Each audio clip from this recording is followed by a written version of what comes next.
Hello guys, अब मैं आपके सामने अपना नेक्स्ट लेक्चर लेकर आई हूँ। इससे पहले मैं आपके सामने अपनी जो रिएक्शंस लेकर आई थी, टाइप्स ऑफ रिएक्शन, उसमें सबसे पहले एक कम्बिनेशन रिएक्शन थी, फिर डिकम्पोजिशन रिएक्शन था, और अब हम आपके सामने लाए हैं डिस्प्लेसमेंट रिएक्शन। तो डिस्प्लेसमेंट रिएक्शन में क्या होता है कि इसमें डिस्प्लेसमेंट रिएक्शन में ये होता है कि वन मेटल जो होती है, एक मेटल दूसरे मेटल को डिस्प्लेस करती है उसके सॉल्यूशन से। अब ये बात आती है कि कोई भी मेटल किसी दूसरे मेटल को डिस्प्लेस क्यों करती है, तो यहाँ पर ये बात ये उठती है कि जो हमारी रिएक्टिविटी सीरीज होती, केमिकल सीरीज एक होती है हमारी, तो उसमें जो मेटल सबसे ऊपर होती है, यानी कि रिएक्टिविटी जिसकी सबसे ज़्यादा होती है, यानी कि जो हाइड्रोजन से ऊपर है तो उसकी रिएक्टिविटी ज़्यादा होगी, वो सारी मेटल डिस्प्लेस करेंगी उन मेटल्स को जो हाइड्रोजन के नीचे की मेटल्स हैं। क्यों? क्योंकि जो हाइड्रोजन के नीचे मेटल्स हैं उनकी रिएक्टिविटी क्या हो जाएगी, हमारी कम होगी। तो मोर रिएक्टिव जो मेटल होगी, जो मोर रिएक्टिव मेटल होगी, वो अपने से कम रिएक्टिव मेटल्स को क्या करेगी, डिस्प्लेस करेगी। तो ये रिएक्शन हमारी क्या कहलाती है, डिस्प्लेसमेंट रिएक्शन कहलाती है, जब एक मेटल किसी दूसरे मेटल्स को क्या करती है, उसके सॉल्यूशन से डिस्प्लेस करती है। तो गाइस, यहाँ पर अब हम अपने कॉन्सेप्ट को क्लियर करते हैं बिल्कुल विद एग्जाम्पल। उसको जो एनसीईआरटी में दिया उसके अकॉर्डिंग हम पढ़ते हैं कि यहाँ पर क्या होता है। तो ये हमारे यहाँ पर देखते हैं कि इसके लिए हम इसको एक एक्सपेरिमेंट के थ्रू हम एक देखते हैं कि इसमें क्या होता है। तो इसमें एक्चुअली होता ये है कि इसमें सबसे पहले हम डिस्प्लेसमेंट रिएक्शन को एक एक्सपेरिमेंट के थ्रू हम देखते हैं। तो उसमें होता क्या है कि यहाँ पर ये वाली जो हमारा एक स्टैंड है, ये हमारा क्या है, स्टैंड है, और इस स्टैंड में हमने क्या किया है, एक हमने टेस्ट ट्यूब ले ली या बॉइलिंग ट्यूब ले लें, कुछ भी ले लें, बॉयल तो करना नहीं है। एक हमने टेस्ट ट्यूब ले ली और इस टेस्ट ट्यूब में हमने कॉपर सल्फेट का सॉल्यूशन हमने क्या कर दिया है, इसके अंदर कॉपर सल्फेट का सॉल्यूशन हमने इसके अंदर भर दिया है, अबाउट 10 ml कॉपर सल्फेट का सॉल्यूशन भर दिया है।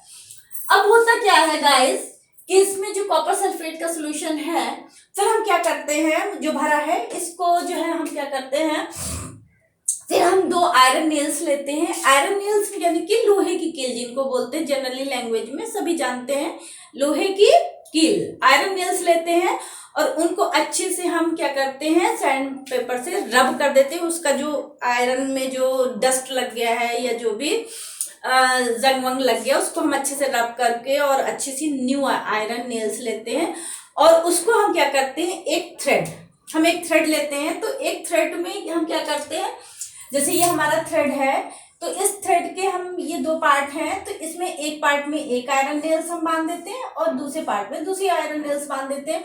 और इस थ्रेड को हम क्या करते हैं, ये जो हमारी टेस्ट ट्यूब है, ये जो हमारी टेस्ट ट्यूब हमने ली है जिसमें कॉपर सल्फेट का सॉल्यूशन है, उसमें हम क्या करते हैं, यहाँ पर इसके अंदर डिप करते हैं, लटका देते हैं, यानी कि ये दोनों नेल्स हमारी कॉपर सल्फेट के सॉल्यूशन के अंदर डिप करेंगी। तो गाइस, अब क्या होता है कि यहाँ पर जब ये देखते हैं और उसको अबाउट 20 मिनट्स के लिए हम रख देते हैं, उसको क्या कर देते हैं, 20 मिनट्स बाद में फिर उसको देखते हैं। फिर इस थ्रेड को हम क्या करते हैं, स्ट्रैंड से बांध देते हैं ताकि ज्यादा अंदर न जाने पाए ये नेल्स, और यहाँ इसको इस थ्रेड को बांध देते हैं। फिर इसको 20 मिनट्स के लिए हमने जब रखा तो हम ये देखते हैं कि जो हमारी ये जो हमारी आयरन नेल्स होती है वो काहे की बनी होगी, जो आयरन नेल्स होगी वो हमारी आयरन की बनी होगी। आयरन नेल्स जो हमारी होगी वो आयरन की बनी है। तो आयरन जो है सॉलिड है, क्योंकि ये आयरन नेल्स है सॉलिड, और इसकी जब रिएक्शन, इसके अंदर क्या है, कॉपर सल्फेट सॉल्यूशन, ये एक्वस है, कॉपर सल्फेट का सॉल्यूशन है, तो ये एक्वस है। तो जब इससे हम इसकी रिएक्शन करवाते हैं तो आयरन क्या करता है, इस कॉपर को डिस्प्लेस कर देता है। क्योंकि अगर हम केमिकल सीरीज में या एक्टिविटी सीरीज में देखते हैं तो आयरन हमारे हाइड्रोजन के ऊपर होता है, यानी आयरन मोर एक्टिव होता है, और हमारा क्या होता है, जो कॉपर है वो हाइड्रोजन से उसकी प्लेस जो है नीचे है, तो कॉपर हमारा लेस एक्टिव है। तो आयरन क्या करता है, आयरन इस कॉपर को डिस्प्लेस कर देता है और इसकी जगह पर क्या बन जाता है, आयरन सल्फेट का सॉल्यूशन बन जाता है और कॉपर हमारा क्या हो गया, डिस्प्लेस हो गया।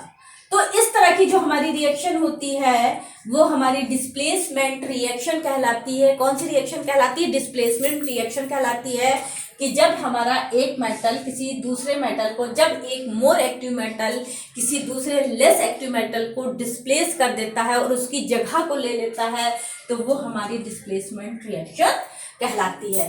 तो इससे बहुत सारी हमारी जो है डिस्प्लेसमेंट रिएक्शन हो सकती है।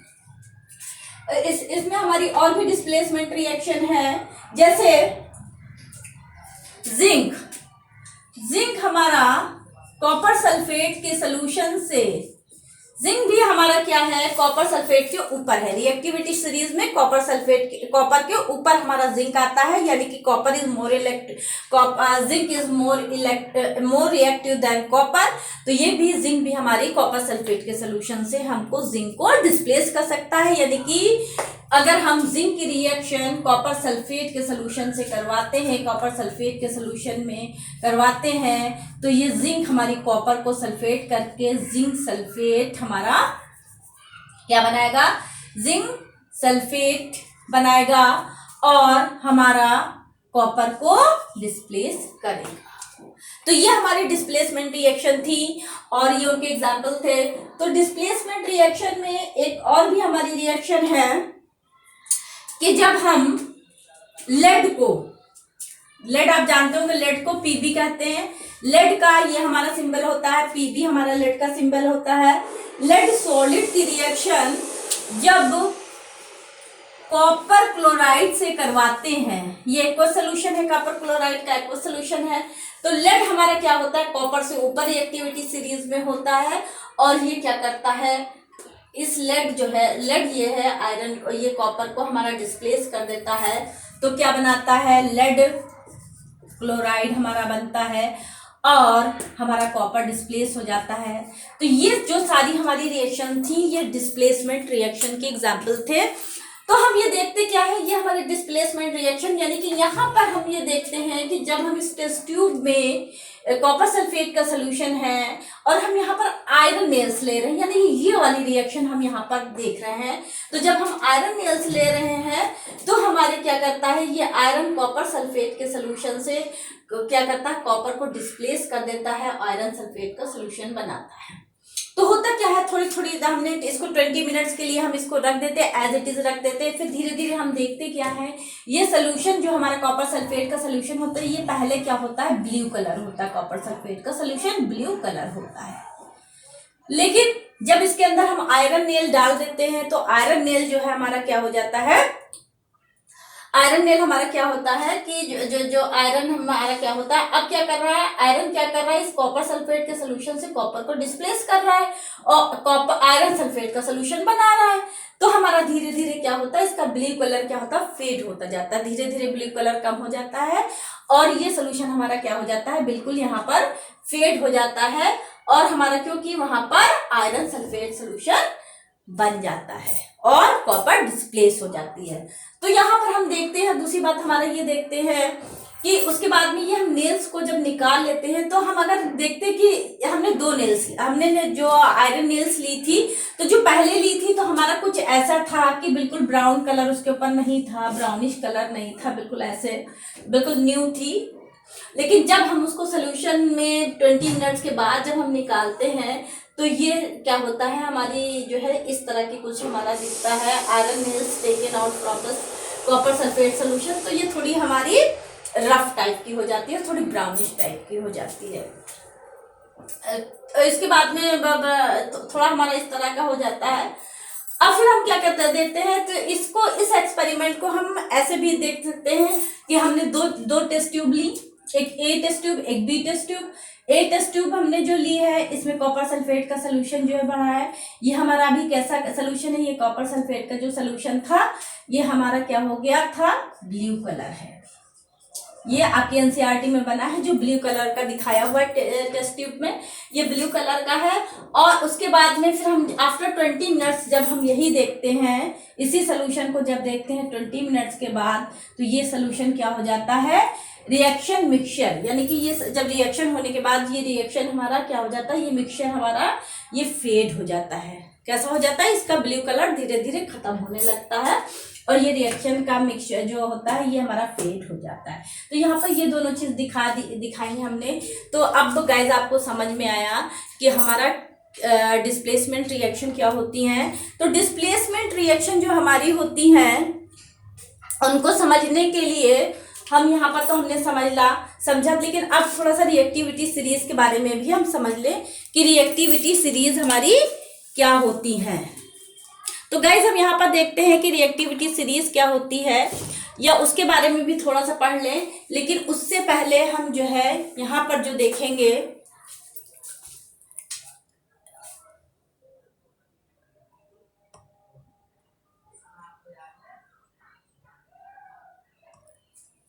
गाइस उससे पहले हम यहाँ पर एक और रिएक्शंस देख रहे हैं, डबल डिस्प्लेसमेंट रिएक्शन।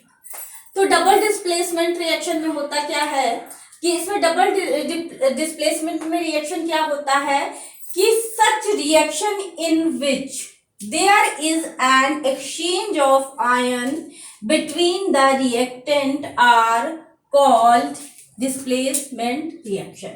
यानी कि जब किसी रिएक्शन में एक्सचेंज ऑफ आयन होता है, यानी कि ये आयन जो था ये इसके पास चला गया, वो आयन जो दूसरे के पास चला गया, तो एक्सचेंज ऑफ आयन जब होता है तो डबल डिस्प्लेसमेंट होता है, यानी कि दो मेटल्स आपस में एक्सचेंज करते हैं। तो देखो इसमें क्या होता है कि जैसे हमने सोडियम सल्फेट का सोल्यूशन लिया और सोडियम सल्फेट की रिएक्शन हमने बेरियम क्लोराइड से कराई, तो ये इसका पॉजिटिव चार्ज, ये इसका माइनस वाला चार्ज है, ये इसका पॉजिटिव चार्ज है, ये माइनस, तो इसका पॉजिटिव इसके माइनस से और इसका माइनस वाला इसके पॉजिटिव से मिलेगा। तो हमारा क्या बनेगा, बेरियम सल्फेट प्लस हमारा क्या बन गया, सोडियम क्लोराइड। हमारा क्या बन गया, सोडियम क्लोराइड बन गया। अब बेरियम सल्फेट और सोडियम 2 है, क्लोराइड 2 है, तो यहाँ पर 2 और बेरियम सल्फेट हमारा जो यहाँ पर बना, ये जो बेरियम सल्फेट हमारा सोल्यूशन बना, तो जो हमारा पहले सोडियम के साथ सल्फेट था, तो अब हमारा क्या हो गया, वही क्या हो गया, अब हमारा बेरियम के साथ सल्फेट हो गया। और पहले हमारा बेरियम के साथ क्लोराइड था, तो अब बेरियम हमारा किसके साथ चला गया, सल्फेट के साथ, और सोडियम किसके साथ चला गया, क्लोराइड के साथ। तो यहाँ पर एक्सचेंज हो गया, यहाँ पर क्या हो गया, एक्सचेंज हो गया। तो इसको कहते हैं such reaction in which there is an exchange of ion between the reactant or called double displacement reaction। तो ये हमारी रिएक्शन क्या कहलाती है, डबल डिस्प्लेसमेंट रिएक्शन कहलाती है। एक हमारा और आपके क्वेश्चन में इसमें एक रिएक्शन और दी है, तो वो आप बता रहे हैं यहाँ पर, ये लेड नाइट्रेट की रिएक्शन जब हम पोटेशियम आयोडाइड से कराते हैं तो हमारा क्या होता है, तो देखो यहाँ पर भी एक्सचेंज होगा, ये किसके साथ जाएगा, ये हमारा जो है, ये हमारा लेड हमारा आयोडाइड के साथ जाएगा और पोटेशियम के साथ नाइट्राइट जाएगा। पोटेशियम के साथ हमारा क्या जाएगा, नाइट्राइट जाएगा। तो हमारा यहाँ पर बना लेड आयोडाइड। लेड पे 2 प्लस चार्ज होते हैं, तो यहाँ पर हमने 2 लगा दिया। अब यहाँ पर हमारा क्या हुआ कि हमारा पोटेशियम पे 1 प्लस चार्ज होता है, पोटेशियम पे 1 प्लस चार्ज होता है,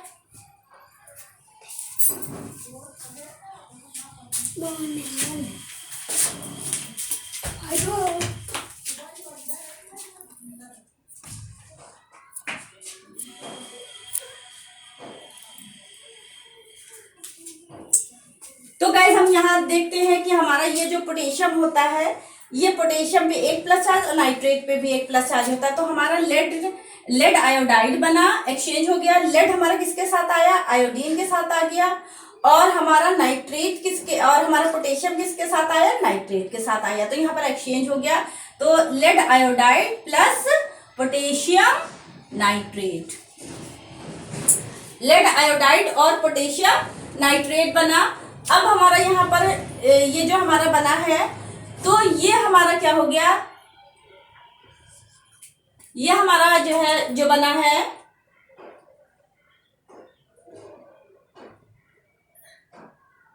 पोटेशियम नाइट्रेट हमारा बना, और लेड आयोडाइड हमारे 2 बन गए हैं।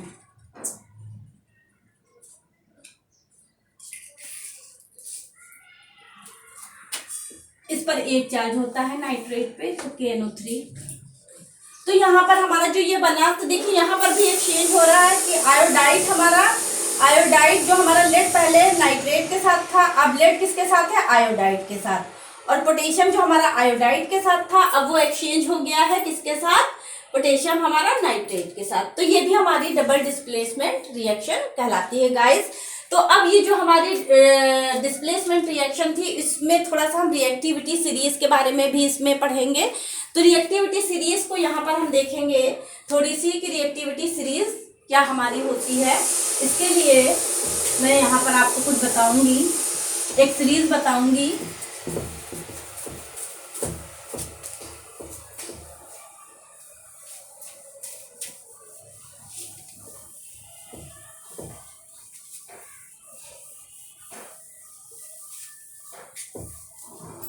एक सीरीज है वो मैं आपको यहाँ पर बताऊंगी। सीरीज वो ये है,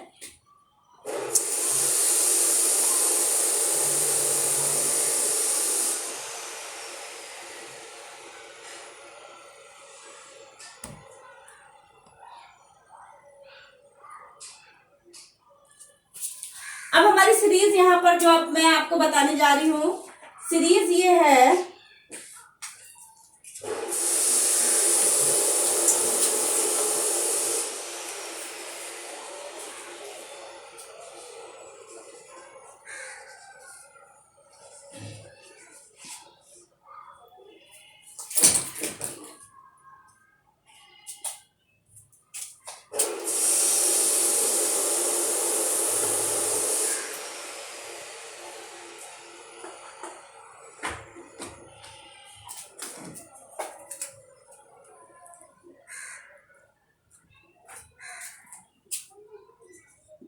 लेड, हाइड्रोजन, फिर इसके बाद में जो हमारा हो जाएगा कॉपर, इसके बाद में कॉपर, फिर Hg, फिर Ag, फिर Au, फिर Kg। ये हमारी रिएक्टिविटी सीरीज है। तो ये हमारी हाइड्रोजन है। इस रिएक्टिविटी सीरीज के याद करने के लिए बहुत सारी हमारी ट्रिक्स हैं। तो उन ट्रिक्स से भी आप इस रिएक्टिविटी सीरीज को हमारा क्या कर सकते हैं, याद कर सकते हैं। तो ये है जैसे केदारनाथ का माली आलू जरा फीका पकाता है, हाई कोर्ट है आपका। तो ये हमारा इस तरह से हम याद कर सकते हैं। या कैटरीना ने कार मांगी अल्टोजन फरारी, कैटरीना ने कार मांगी अल्टोजन फरारी। अब हम यहाँ पर देखते हैं कि ये जो हमारा आयरन है, इससे पहले जो हमने आपको रिएक्शन बताई थी कि देखो आयरन जो है कॉपर सल्फेट को रिप्लेस करता है। तो हमने आपको बताया था जितने भी हाइड्रोजन से ऊपर जितने भी जब हम जाएंगे ऊपर जाएंगे तो एक्टिविटी हमारी क्या होगी, एक्टिविटी हमारी इंक्रीज करेगी। यानी कि हाइड्रोजन से ऊपर जितने भी हमारी मेटल्स होंगे वो ज्यादा एक्टिव होंगी, वो ज्यादा रिएक्टिव होंगी, यानी कि मोर रिएक्टिव होंगी। और इस हाइड्रोजन से नीचे हम जब आते हैं तो ये जो है हमारी जो मेटल्स होंगी वो ऊपर वाली मेटल से, हाइड्रोजन के ऊपर वाली मेटल से कम रिएक्टिव होंगी। ये क्या होंगी, यहाँ पर एक्टिविटी रिएक्टिविटी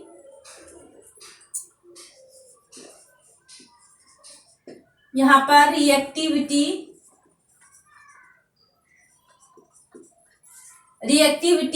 डिक्रीज करती है। किसकी कंपैरिजन में, ऊपर वाली मेटल की कंपैरिजन में ये हाइड्रोजन से रिएक्टिविटी डिक्रीज करेगी, यानी कि ये लेस रिएक्टिव होंगी, लेस रिएक्टिव होंगी। यहाँ पर ये मेटल्स हमारी क्या होंगी, लेस रिएक्टिव होंगी। तो अब यहाँ पर क्या होगा,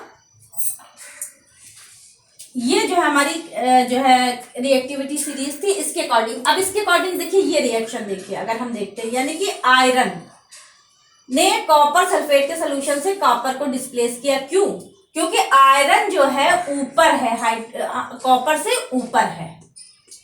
तो ये आप कॉपर को डिस्प्लेस कर सकता है। लेड भी देखो कॉपर को डिस्प्लेस कर सकता है और जिंक भी कॉपर को डिस्प्लेस कर सकता है। तो यहां पर तीनों ने कॉपर को डिस्प्लेस किया। ओके, अब हमारा क्या होगा कि ये इस तरह की ये जो रिएक्शन थी हमारी रिएक्टिविटी सीरीज देखकर भी हम इन रिएक्शंस को हम हल कर सकते हैं।